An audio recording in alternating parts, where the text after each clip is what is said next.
Bonjour à tous, vous allez pouvoir suivre dans un instant l'audition de Jacques Pélissard, le président de l'Association des maires de France, était auditionné mardi ici au Sénat par la mission commune d'information sur les rythmes scolaires. Il a bien sûr plaidé la cause des maires sur cette réforme, vous le savez, controversée, tout en se déclarant satisfait par les annonces budgétaires faites par le ministre de l'Éducation, Vincent Peillon. On se retrouve tout de suite après. Voilà, nous allons continuer notre cycle d'audition de cet après-midi. Nous recevons Monsieur Jacques Pélissard. Merci, cher Jacques, d'être avec nous cet après-midi. Monsieur Pélissard est député de la première circonscription du Jura depuis mars 1993 jusqu'à ce jour. Il est également président de l'Association des maires de France depuis 2004 et c'est à ce titre-là que nous le recevons ce jour dans le cadre de ces auditions autour des rythmes scolaires. Monsieur le Président, lors du dernier congrès qui date de la semaine dernière, nous avons, avec Madame le rapporteur et d'autres membres de la commission, la mission commune d'information, nous sommes 33 membres, nous avons assisté la semaine dernière, jeudi matin, au colloque qui était consacré tout particulièrement au rythme scolaire. Et une présentation très exhaustive nous a été faite de l'enquête sur la réforme des rythmes scolaires qui a été mise en œuvre par l'Association des maires de France. La présentation, tout le monde n'a pas eu l'occasion d'être présent jeudi matin. Donc, Monsieur le Président, je vous donne la parole pour que vous puissiez nous donner un petit peu le positionnement de l'Association des maires de France et au vu de l'éclairage de cette enquête. Merci. Merci Madame la Présidente, Madame la rapporteure, chers collègues, de votre audition sur un sujet qui a toujours préoccupé depuis longtemps l'Association des maires de France. Puisque, avant même le congrès de novembre 2012, qui nous a permis d'accueillir le président de la République, M. Hollande, nous avions attiré l'attention du gouvernement, du Premier ministre et du Président sur des sujets financiers. Il nous fallait effectivement une aide de l'État pour engager cette action et sur les sujets de calendrier. Et souvenez-vous, pour ceux qui étaient présents, au congrès de novembre 2012, le président de la République, François Hollande, s'était engagé effectivement sur le fonds d'amorçage pour 2013, qui n'avait pas été évoqué avant le congrès. C'était donc une première novation. Et deuxième novation sur la possibilité de choisir pour les maires entre une mise en place en septembre 2013 ou une mise en place en septembre 2014. Donc ça a été deux avancées. Donc là, très tôt, l'Association des maires de France s'est vraiment mobilisée sur ce sujet qui n'était pas évident en demandant effectivement des amodiations au projet initial de M. Peillon. Ça, c'est ce qui s'est passé donc au congrès de novembre 2012. Et puis, on a continué notre travail de chiffrage, en particulier du coût de l'heure d'activité périscolaire. On est arrivé à un chiffre médian qui était validé de 150 €. Certaines communes sont en dessous, mais beaucoup sont au-dessus. Donc ce n'est pas une moyenne, c'est un chiffre médian de 150 € qui est à mon sens un chiffre bas. Si on multiplie les 150 € par les 6 millions d'enfants qui sont scolarisés dans notre pays, on atteint la somme de 900 millions d'euros, ce qui est une somme par an, ce qui est une somme assez considérable. Nous avons donc ensuite continué sur le début de l'année 2013, et ça a été l'apogée au congrès des maires de France en 2013, pour parler avec le gouvernement sur plusieurs sujets. Premier sujet, c'est la question donc du fonds de compensation, la prolongation de l'amorçage, si je puis dire. Et moi, j'ai été reçu par M. Hérault, c'était le 9 octobre 2013, et il s'est engagé de façon constructive, je dois le dire, et je l'ai dit d'ailleurs publiquement, à ce que les soutiens aux collectivités soient maintenus en 2014 par rapport à celles qui étaient déjà engagées en 2013. Au départ, le fonds d'amorçage n'était prévu que pour 2013. Donc, sans reprendre le mot fonds d'amorçage, il a affirmé le principe du maintien des aides de l'État, de la CNAF, au profit des collectivités qui s'engageront en 2014. C'est, souvenez-vous, 50 € de mémoire de base par élève inscrit dans l'école, plus 40 en fonction des zones urbaines sensibles, des zones de revitalisation rurale, plus de mémoire 54 € de la CNAF. Donc tout ça, c'est ce qui a été acté par M. Ayrault pour 2014. Donc ensuite se pose la question évidente de la pérennisation de la dépense et des ressources au-delà de 2014, pour 2015 et les années qui suivent. Sur ce registre, moi j'ai posé la question à M. Ayrault lorsqu'il est venu devant le Congrès des maires de France en novembre 2013, donc il y a quelques jours, et il ne s'est pas encore engagé à demander qu'il y ait une évaluation. Mais donc on a une première demande financière sur la pérennisation de ce fonds qui est importante pour nous, qui n'est pas neutre pour l'État, puisque c'est donc une somme qu'il a évoquée lui-même de 370 millions d'euros. Donc on n'est pas loin de 400 millions qui était notre chiffre à nous dans nos calculs. Donc 370 millions d'euros par an, c'est considérable. Et ça a posé la question que j'ai énoncée sur l'intérêt de ce type d'action, réforme des rythmes scolaires, temps d'activité périscolaire, impact donc de cette mesure, impact de son effet positif par rapport à son coût. Et j'ai au passage dit qu'il était important que nous ayons un lieu de concertation, un lieu de négociation avec l'État, quel que soit le gouvernement, pour en amont évaluer, négocier, voir dans quel contexte les mesures publiques décidées par l'État qui s'imposent aux collectivités ont un impact financier acceptable pour tous et un intérêt justifiant le coût de la mesure. Voilà donc la première partie financière que je tiens à aborder. Deuxième partie, nous avons demandé aussi de la souplesse, d'abord sur les normes d'encadrement. Là aussi, le président de la République, nous l'avions dit, je l'avais dit quand il est venu nous voir en novembre 2012, qu'il fallait absolument injecter de la souplesse dans la question des normes d'encadrement des enfants pendant les heures périscolaires. Et il avait répondu positivement. Il avait déjà été applaudi par tous les maires de France. Et le décret du 2 août 2013 décline précisément cet assouplissement des taux d'encadrement. On passerait de un animateur pour 10 enfants de moins de 6 ans à 1 pour 14 et de 1 pour 14 à 1 pour 18 pour les plus de 6 ans. Donc aménagement, allègement raisonnable et responsable. Donc tout est bien qui finit bien, si on considère le décret du 2 août 2013. Mais par contre, ce même gouvernement qui a commis un décret positif, je le dis, le 2 août, signe dans le même temps, ou presque, une convention d'objectifs et de gestion avec la Caisse nationale de l'allocation familiale, qui elle-même décline par voie de circulaire le maintien des taux d'encadrement les plus forts qu'ils soient pour les heures périscolaires, sauf les 3 heures payantes. Bon. Donc si je résume de façon un peu caricaturale, mais permettez-moi de le faire, pour les mêmes enfants, dans les mêmes locaux, avec les mêmes activités, avec les mêmes animateurs, on aurait des taux d'encadrement différents en fonction des heures. Ce n'est pas raisonnable.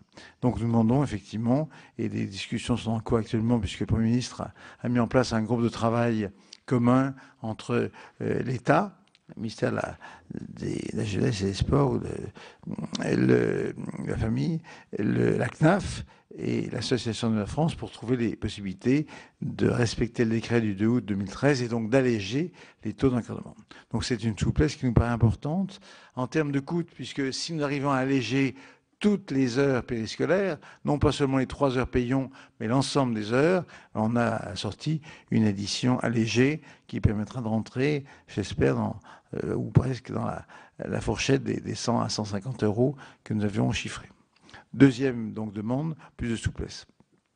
Puis troisième demande, souplesse non pas sur les taux d'encadrement, mais souplesse sur les modalités de mise en place de la réforme des temps d'activité périscolaire, sur 2 registres. Premier registre, c'est celui des maternelles. On s'est aperçu, et je l'avais dit quand j'ai rencontré M. Ayrault le 9 octobre, on s'est aperçu que pour les maternelles, et en particulier les très petites sections maternelles, il fallait avoir une approche différente. La pédagogie pour les maternelles, c'est déjà de l'éveil. Donc faire de l'éveil culturel, sportif, c'est quasiment surabondant par rapport aux heures pédagogiques elles-mêmes.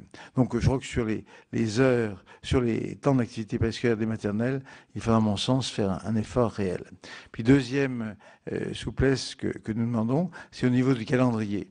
C'est vrai que certains DAZEN, directeurs académiques des services d'éducation nationale, moi j'ai vu leur convocation, même dans mon propre département, demander des réponses pour le 15 octobre. Bon. Ensuite, des réponses pour début novembre dans d'autres départements. Encore récemment, dans mon propre département, ils demandent une réponse pour le 20 décembre, alors que le Premier ministre s'est engagé devant le Congrès des maires de France pour janvier, fin janvier. Donc, il y a un peu d'ordre à mettre dans la souplesse que le gouvernement a accordée et que les DAZEN ne déclinent pas. Sachant que, ensuite, il faudra non seulement s'engager sur le type de semaine que l'on souhaite, les 3 heures, est-ce que c'est 3 fois 3 quarts d'heure? Est-ce que c'est 4 fois 3 quarts d'heure? Est-ce que c'est 2 fois 1h30? Est-ce que c'est 3 fois 1 heure? Donc tout ça, ça va être calé. Le choix entre le mercredi matin et samedi matin, ça va être calé. Puis ensuite, il y a d'autres échéances qui sont l'objet de négociations après les municipales et jusqu'à l'été 2014 pour la mise en place des temps d'activité périscolaire eux-mêmes. Voilà ce que je dois dire de toute façon, non pas liminaire, mais en première moitié de mon propos. Deuxième moitié de mon propos, c'est que l'Association des maires de France, c'était son rôle, elle l'assumait en tout esprit de responsabilité et de respect des opinions des uns et des autres, a souhaité envoyer un questionnaire aux 4000 communes sur 24 000 qui disposent d'une école. Donc on a envoyé ce questionnaire. Je dis au passage, je suis un peu sur la gorge plutôt, en passant par le relais de nos associations départementales. Le ministère n'a pas voulu nous donner la liste des communes qui étaient passées à la semaine de 4 jours et demi. Donc il a fallu qu'on passe par les associations départementales pour identifier les communes et leur envoyer le questionnaire. Bref, on a envoyé le questionnaire. On a eu un retour, M. Feribi à mes côtés qui suit le dossier de façon très, très précise, un retour, précisera, un retour extrêmement important par rapport à des enquêtes de ce type. Il en ressort plusieurs choses. D'abord que les communes qui sont passées aux 4 jours et demi, par volontariat de leur part dès septembre 2013, sont satisfaites à 83%. Alors, c'est un biais à la fois quantitatif et qualitatif. Quantitatif, biais quantitatif, c'est une minorité de communes. C'est 4000 sur 24 000. Donc, il faut quand même prendre les choses avec précaution. Puis, il y a un biais non seulement quantitatif, mais aussi qualitatif. Ce sont des communes qui étaient volontaires, qui ont souhaité passer à la semaine de 4 jours et demi dès septembre. Donc on ne peut pas leur demander aujourd'hui est-ce que vous avez fait une bêtise ou pas. Il y a un biais que je dois en toute honnêteté intellectuelle souligner. Première chose. Deuxième chose sur ce questionnaire, il y a une satisfaction, je dis 83%. Il y a quand même 17% de mécontents, d'insatisfaits qui regrettent pas s'être passés. C'est minoritaire, mais c'est 3 fois plus que le sondage de M. Peillon lui-même, en passant par le relais des DAZEN, qui à l'époque faisait apparaître un taux d'insatisfaction de 5%. Donc là, on est à 17%. Deuxième chose. Puis troisième chose, c'est là que ça rejoint mon premier point que j'abordais devant vous, mesdames, messieurs les sénateurs, c'est la question financière. 77%. C'est énorme. 77% des communes qui ont été pionnières, qui sont passées donc dès septembre 2013 à la semaine de 4 jours et demi, 77% donc estiment et relatent qu'elles ont eu des difficultés financières pour faire face au coût de la réforme. Et encore, ce n'est qu'une projection. On a fait ce sondage quelques semaines seulement après la mise en œuvre de ce dispositif. Donc ça peut s'améliorer ou ça peut s'aggraver. Ça, je ne peux pas le dire. Mais 77%, ça c'est un chiffre qui apparaît dans le document que Mme la Présidente a sous les yeux. Alors moi, ce que je demande aujourd'hui, ce que nous demandons, c'est effectivement qu'il y ait 3 choses. Un accord sur la pérennisation du soutien. C'est dans une période où la croissance des recettes fiscales était une réalité, dans une période où les dotations d'État augmentaient avec leur indexation sur l'inflation. Bon, on aurait pu supporter. Mais là, on subit par ailleurs un effet ciseau dont l'AMF a dénoncé la réalité sur tous ces clivages politiques, puisque le président du CFL, qui n'est pas de la même sensibilité que moi, a eu le même discours que moi, des charges qui augmentent, des dotations qui baissent. Au passage, cette charge nouvelle de 900 millions d'euros au bas mot, ça aggrave effectivement largement l'effet ciseau. Donc il faut absolument que l'État pérennise, au-delà de 2014, le soutien aux collectivités pour les heures d'activité périscolaire. Nous demandons, deuxième chose, mais j'ai déjà évoqué, je n'insiste pas, l'allègement des taux d'encadrement tels que prévu par le décret du 2 août 2013 qu'il faut appliquer. Il faut appliquer, même si l'État, dans la force de la tutelle qu'il exerce, tord un peu le cou à la Caisse nationale, tord un peu le poignet, plutôt que le cou, tord un peu le poignet à la Caisse nationale de l'allocation familiale. Puis troisième chose, modalité de souplesse pour les maternelles et puis pour le délai de mise en œuvre avec une écoute des communes. Moi, j'ai eu, et je conclue sur ce point, chers collègues, la même position, souvenez-vous à l'époque, pour le service minimum d'accueil. J'avais dit il faut absolument injecter de la souplesse, et à l'époque, la souplesse avait été injectée, puisqu'on avait fait la distinction au niveau de l'État entre les communes qui ne voulaient pas et les communes qui ne pouvaient pas. Et là, les communes qui ne peuvent pas, c'est vrai que beaucoup rencontrent des problèmes d'animateurs en zone rurale, mais pas seulement. En zone urbaine aussi, ça apparaît dans l'étude. Il faut trouver des animateurs, il faut les motiver pour venir, et les financer pour qu'ils viennent en zone rurale. Et puis il faut aussi gérer les questions de locaux. Parfois, il y a le tiers des cas, des questions de locaux où les instituteurs ne veulent pas qu'on serve de la classe qui pourtant est propriété de la commune pour un autre usage que pédagogique. Bref, il faut un peu de souplesse pour faire ça à l'ensemble des difficultés que je viens, Madame la Présidente, Madame la rapporteure, Mesdames, Messieurs les sénateurs, de relater devant vous. Merci beaucoup, Monsieur le Président. Avec Madame la rapporteure, nous avons pris l'initiative de vous solliciter pour que nous puissions être destinataires des plaquettes relatives au sondage, pour que nous puissions vous les transmettre, chers collègues, pour ceux qui n'ont pas pu se rendre jeudi matin au colloque au Congrès des maires. Merci, Monsieur le Président. Je vais immédiatement transmettre donner la parole à Madame la rapporteure pour les questions qu'elle souhaite vous poser. Merci Madame la Présidente. Monsieur le Président, j'aurai à la fois quelques questions complémentaires et peut-être aussi vous demander un sentiment. Alors, une question complémentaire par rapport au sondage que vous avez fait. Est-ce que vous avez fait une distinction entre communes rurales et communes urbaines? Est-ce que dans vos réponses, il y a davantage de communes rurales que de communes urbaines qui sont passées ou inversement? Et est-ce qu'il y a des difficultés qui apparaissent plus du domaine des territoires ruraux que des territoires urbains? Ça, c'est la première question. La deuxième, c'est vrai que lorsque il y a eu les tables rondes au Congrès jeudi, il y avait... alors, parmi les questions posées, il y a la problématique pour un certain nombre de communes de trouver le personnel adéquat.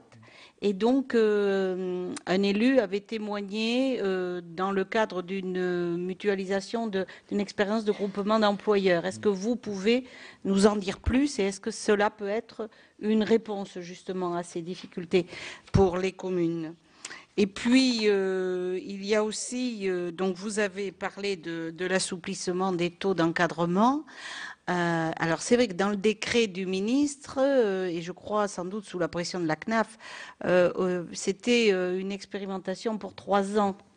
Et alors, moi, je ne sais pas où vous en êtes des contacts et des dialogues que vous pouvez avoir avec la CNAF, parce que sur le terrain, les maires sont un peu confrontés à une espèce de culpabilisation par rapport à la CAF locale nous explique non mais augmenter les taux d'encadrement, c'est baisser la qualité, et je crois que ce discours-là, il est préjudiciable parce que les maires se trouvent un petit peu pris en étau parce qu'ils ne veulent pas, ils n'ont pas conscience qu'ils vont abaisser la qualité, mais comme on leur porte un peu ce discours peut être aussi relayé après par d'autres. Et moi, je ne sais pas si vous allez avoir justement des contacts avec la CNAF, mais peut-être qu'on vous demanderait d'être le porte-parole de tous ces maires pour que on ne nous tienne plus ce genre de discours. Monsieur le Président. Merci Madame la Présidente. Madame la rapporteure, merci pour vos questions pertinentes. Je vais répondre en duo avec Monsieur Feribi, qui a suivi l'enquête, qui a contribué à son dépouillement. Alors, pour la première question, M. Feribi, qui travaille donc en tant que spécialiste des problèmes d'éducation au sein du département Affaires sociales, culturelles et scolaires de l'Association des maires de France. À différence commune rurale, commune urbaine, c'est vrai qu'il y a eu la prise en compte de différences. Mais M. Feribi... Oui, alors effectivement, sur les 1100 réponses que l'AMF a reçues, donc de la part des communes volontaires pour l'application de cette réforme, il y a un peu plus de 700 communes de moins de 2000 habitants. Donc, vu effectivement la proportion de villages et de communes rurales en France, bien entendu, la majorité des communes qui a souhaité appliquer cette réforme, ce sont des petites communes, des communes de moins de 2000 habitants. S'agissant des difficultés, effectivement, dans les réponses libres, puisqu'il y avait une possibilité pour les maires de s'exprimer, il ressort un besoin, enfin, on sent un certain sentiment d'isolement de la part d'un certain nombre de maires ruraux qui n'ont pas été toujours épaulés par les services de l'éducation nationale ou par jeunesse et sport également. Donc ça, effectivement, c'est ressorti, donc un souhait d'être mieux accompagné en milieu rural. Pour autant, d'après les résultats de notre enquête, c'est vrai qu'il y a un certain nombre de difficultés pour recruter des animateurs ou des problèmes de locaux. Et ça, c'est un problème en milieu rural, mais c'est un vrai problème en milieu urbain. Donc ça a été un peu... Effectivement, nous, on pensait que ce problème-là serait plus important en milieu rural, donc on était un petit peu surpris. Mais il y a tout de même de vrais problèmes en milieu rural, mais un problème encore plus important en milieu urbain, semble-t-il, compte tenu de l'effet volume, bien entendu. Oui, je tente une explication personnelle, mais elle n'est pas validée. Je pense qu'en milieu urbain, il y a une demande qualitative plus forte, qui peut expliquer la difficulté de trouver des animateurs spécialisés, si vous voulez. Alors qu'en milieu rural, il y a une approche, à mon sens, moins qualitative, si vous voulez, en termes de type d'activité proposée aux enfants. Alors, deuxième question, Madame la rapporteure. Vous avez raison, la mutualisation entre employeurs est une bonne formule. Vous avez parlé avec le promoteur de ce dispositif dans la région, dans votre région, donc Sud-Ouest, Gironde. C'est M. Darmian qui a mis en place ce dispositif. Ça peut être une solution. Mais ça prend un peu de temps, tout ça. Ça prend un peu de temps. La période actuelle n'est pas forcément très facile pour arriver à bien générer cette mutualisation entre employeurs qui vont être en situation de réélection dans quelques mois. Puis troisième question, Madame la rapporteure, sur le décret du 2 août. C'est vrai qu'il prévoit une application allégée, harmonisée pour les temps payants, si je puis dire, avec un délai de 3 ans. Mais nous, on est d'accord sur 3 ans. On fera le point dans 3 ans, on pourra faire le point intermédiaire d'étape dans 1 an, dans 1 an et demi, dans quelques mois. Il faut enclencher le dispositif, on verra si c'est jouable ou pas. Moi, ça me paraît raisonnable par rapport au temps pédagogique même où l'encadrement est moins fort. On pourrait effectivement avoir un allègement raisonnable. On baisse de 4, c'est quand même pas dramatique. Et ça permet à la sortie d'alléger le coût pour les communes qui, effectivement, en ont bien besoin. Vous dites donc sur ces deux questions, oui au délai, évaluation intermédiaire, pourquoi pas, mais avec la prise en compte d'un allègement qui est justifié dans d'autres domaines, et le domaine pédagogique en particulier est déjà bénéficiaire de cet allègement, puisqu'il n'y a qu'un enseignant pour les primaires, pour des classes de 25 ou 30. Merci, Monsieur le Président. Nous allons prendre une succession de plusieurs questions. Si vous me permettez, chers collègues, j'en ai une, je la poserai immédiatement. Monsieur le Président, est-ce qu'il n'était pas un petit peu hâtif et précipité d'annoncer, vous l'avez dit, c'est un chiffre médian, mais le coût de le fixer, l'Association des maires de France, à 150 €. Cela a généré de nombreuses crispations lorsque certaines communes qui se sont engagées dans cette réforme se sont rendues compte que finalement, il y avait beaucoup de coûts complémentaires qui s'ajoutaient finalement au coût même dédié à la réforme, notamment les transports, et que pour certaines communes, on arrive à plus de 500 € par enfant par an. Ce qui a amené évidemment le gouvernement à proposer ces 50 €, mais qui ne sont plus du tout, si vous voulez, en adéquation avec le coût réel aujourd'hui constaté sur certaines communes. Est-ce que votre précipitation n'a pas un petit peu crispé toute la situation dans ce contexte-là? C'est un petit peu, c'est pas du tout une fronde, Monsieur le Président, mais c'est un questionnement. La seconde question sera posée par Monsieur Fauconnier. Pardon. Monsieur le Président, d'abord, je voulais vous remercier et vous féliciter pour la tenue de ce congrès, comme nous annonçait un congrès à haut risque dans le contexte actuel, et je pense que, très sincèrement, vous n'y étiez pas pour rien. Tout ça s'est très bien passé, donc je voulais vous remercier très sincèrement. Deux questions. Une question je reviens sur les problèmes de normes de la CNAF. On a beaucoup d'entre nous ont des contrats locaux, ont des contrats enfance, ont des selles, etc., etc.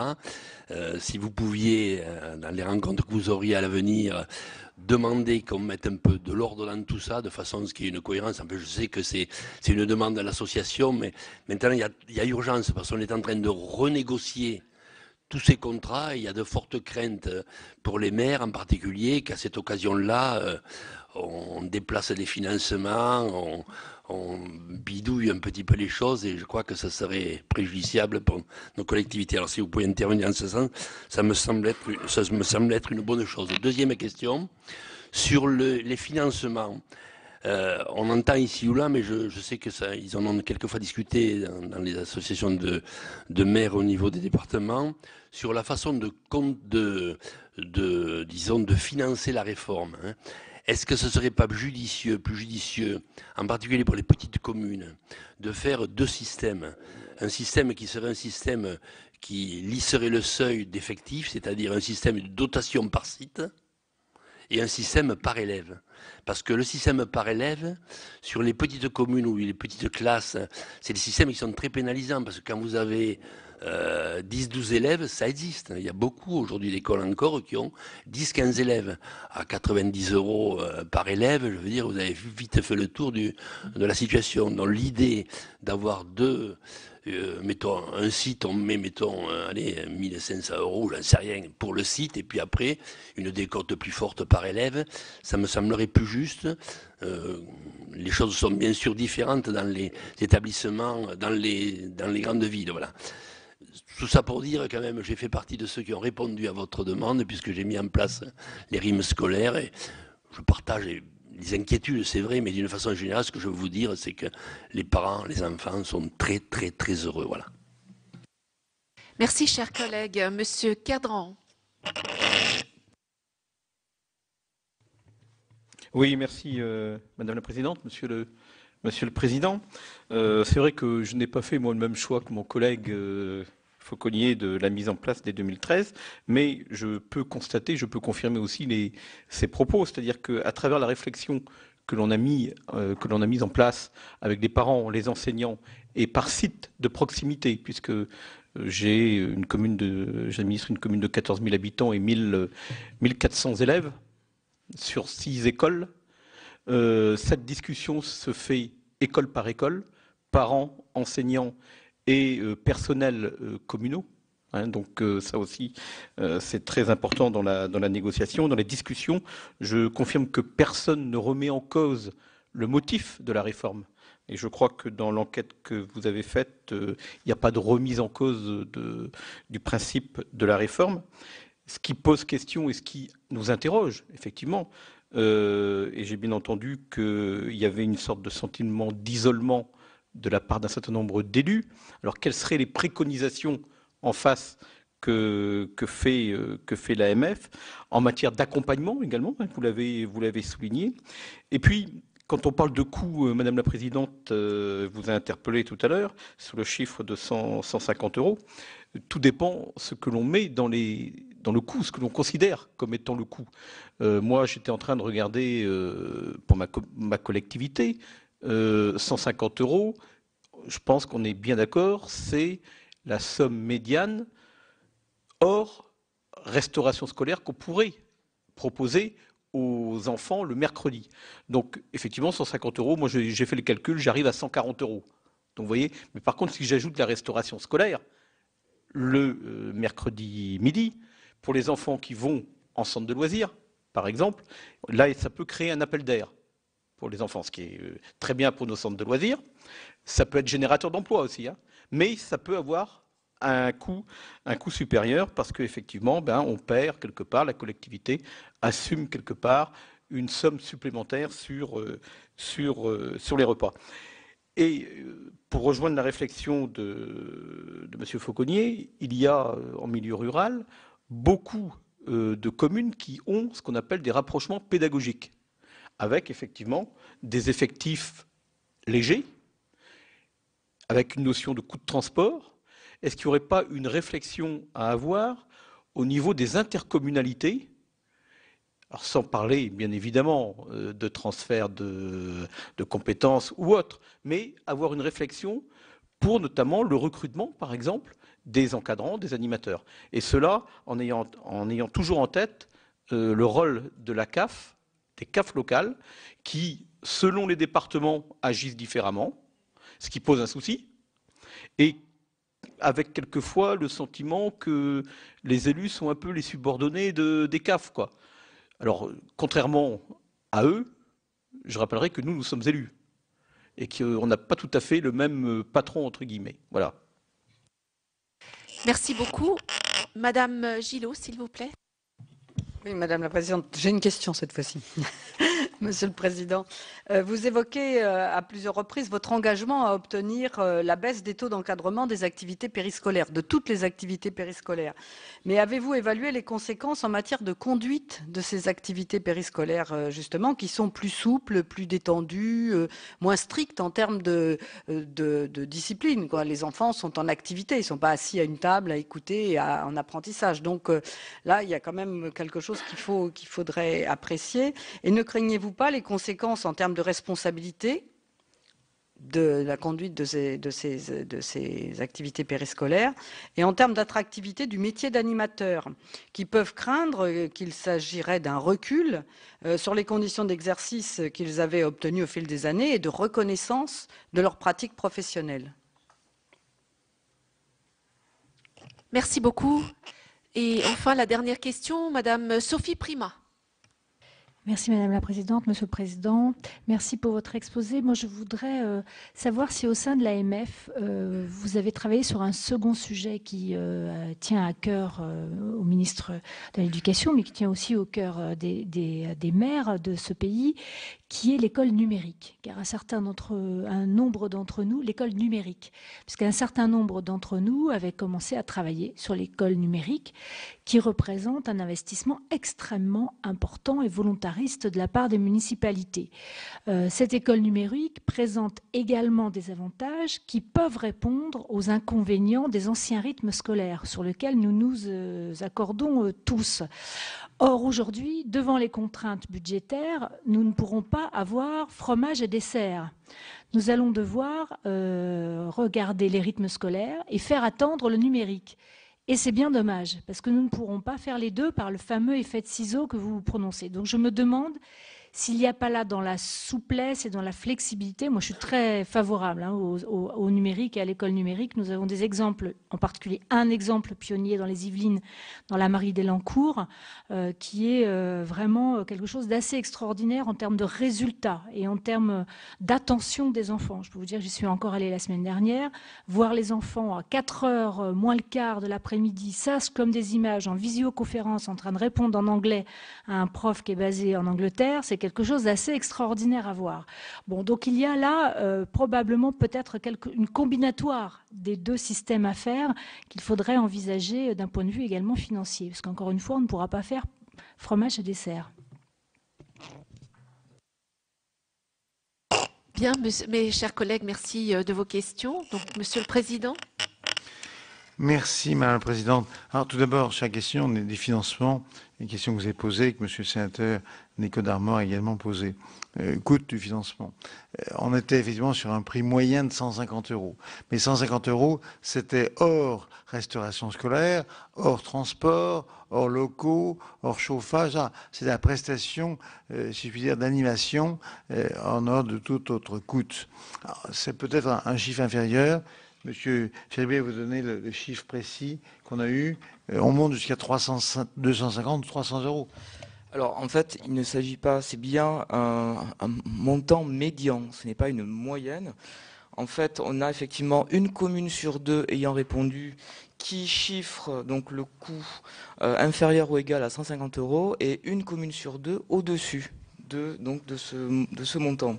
Cette répartition vaut notamment pour les communes rurales puisqu'elle représente 70% donc des communes ayant répondu. Et donc on voit bien que pour 56% des communes de 2 à 10 000 habitants, le coût est inférieur à 150 €. Mais pour les communes urbaines, c'est 56% au-dessus de 50 €. Et on voit bien au total que pour 6 communes sur 10, en fait, ce coût se situe entre 100 et 200 €. Mais pour 25% de ces communes, ça s'élève à plus de 200 €.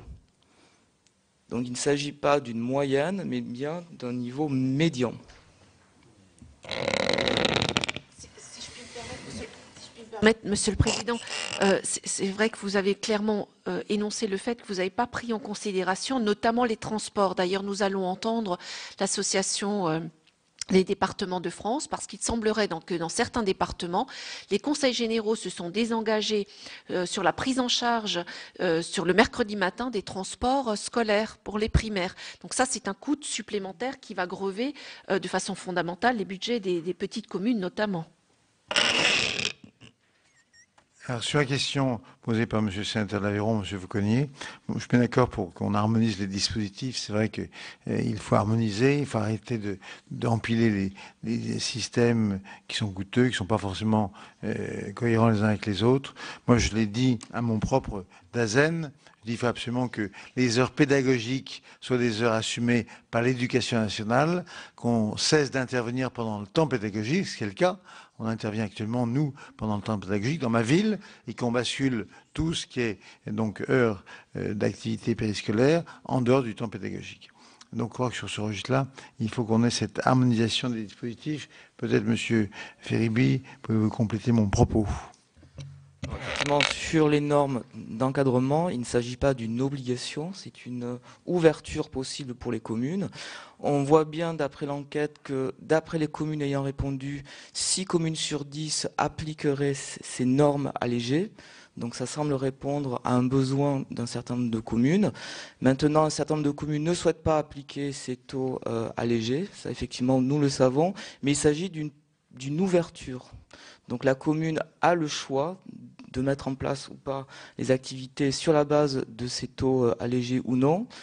En tout cas, c'est vrai que ces communes ont la possibilité de mettre en place des activités et c'est pour aider notamment les petites communes rurales à mettre en place des activités éducatives organisées. C'est bien ça le but initial.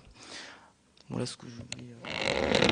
Alors sur le financement de la réforme, l'idée que vous soumettez aux collègues ici rassemblés d'un système par élève complété par un système par site paraît une idée à creuser. Moi, je suis ouvert à ça.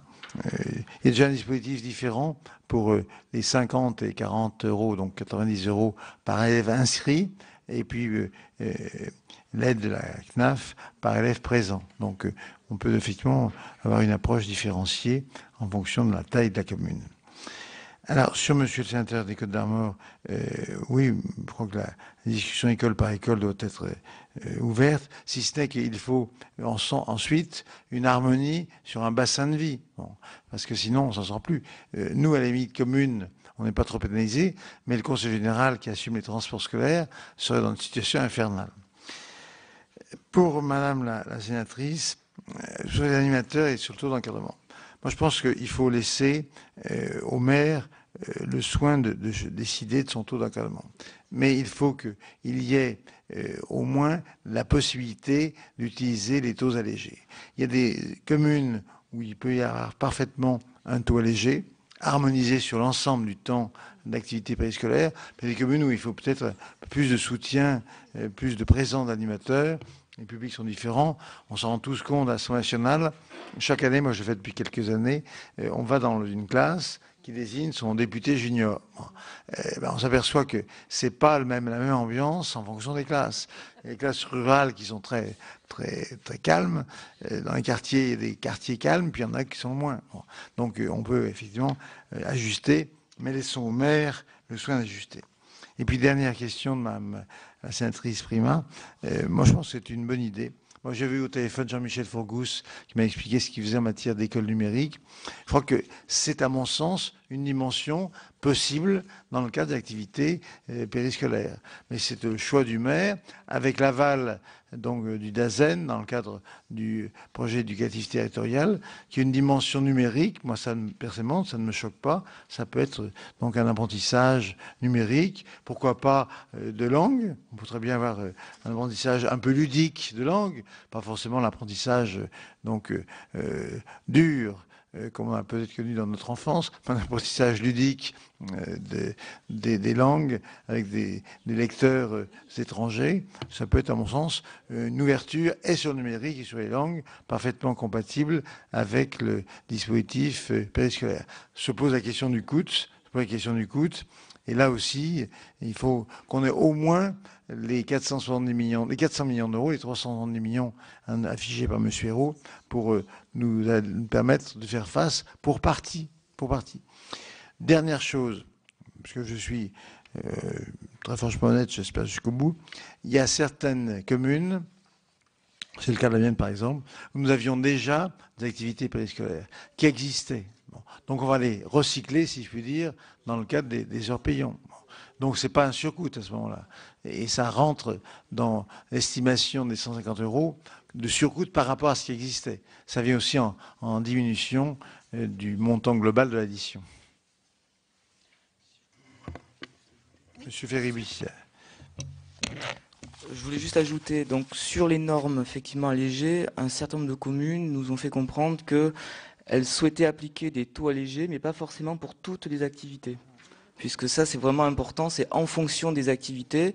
Et jusqu'à présent, des communes ne comprenaient pas pourquoi il fallait appliquer des taux aussi importants pour toutes les activités. Donc cette souplesse va permettre à certaines communes de pouvoir mieux organiser leurs activités.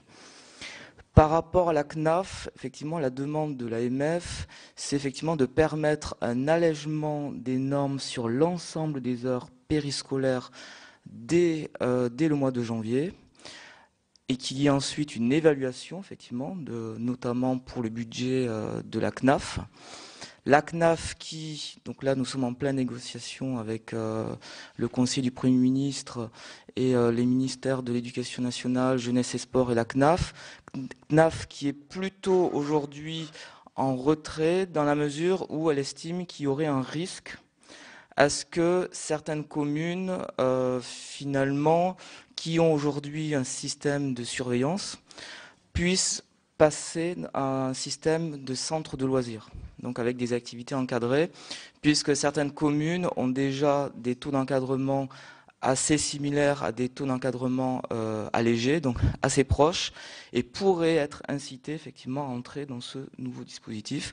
Et la CNAF nous dit qu'elle ne pourrait pas effectivement assumer les incidences financières. Mais pour le moment, il s'agit effectivement de risques, mais qui ne sont pas du tout étayés. On a émis l'idée sur laquelle effectivement on pourrait avoir une évaluation donc dans 6 mois. Il n'est pas question de prendre les gens en traite, il est question d'évaluer combien ça coûte, comment on peut aider et quelle est l'incidence d'un allègement harmonisé des taux d'encadrement. Juste sur le numérique, pour finir, effectivement, plusieurs associations d'élus, dont l'AMF, vont organiser le jeudi 5 décembre à Lyon une journée sur le numérique à l'école, en lien notamment avec donc le ministère de l'Éducation nationale, notamment sur le partenariat entre l'État et donc les régions, départements et communes.